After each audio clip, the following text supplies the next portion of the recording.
اگر بہت زیادہ معلومات بھی پاس ہوں اور ان سے رجسٹر بھرے ہوں جس سے یہ سمجھنا کہ گوٹ فارمنگ میں خود کر لوں گا، تو آپ غلطی پر ہیں۔ علم کا پاس ہونا اور تجربہ ہونا دونوں الگ الگ ہیں۔ اگر علم اور تجربہ مل جائیں تو کامیابی یقینی ہے۔ اس لیے اگر فارم شروع کرنے کے لیے 2 لاکھ سے 5 لاکھ کی سرمایہ کاری کرتے ہو اور نا تجربہ کاری کی وجہ سے وہ ڈوب جاتے ہیں تو اس سے بڑی بے وقوفی اور کوئی نہیں۔ اگر اس سرمایہ کاری میں سے 1% کنسلٹنسی پر خرچ ہو جائے تو یہی سرمایہ کاری منافع میں تبدیل ہو سکتی ہے۔ اس لیے آپ کو ایک ایسے آدمی کی ضرورت ہے جو آپ کے مسائل کو حل کرنے میں آپ کے ساتھ ہو۔ آپ کو کنسلٹنسی صرف 1 سال کے لیے لینی ہے۔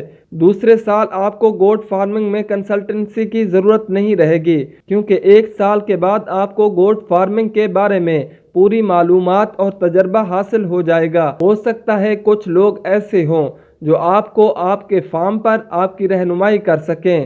جو بندہ آپ کو مناسب لگے اس کو کنسلٹنسی فیس ادا کر کے 1 سال تک اس کی خدمات سے فائدہ حاصل کریں۔ اگر آپ نے رہنمائی نہ لینے کی غلطی کر لی اور اپنے آپ پر انحصار کر لیا تو فارم چلنے سے پہلے ہی ختم ہو جائے گا۔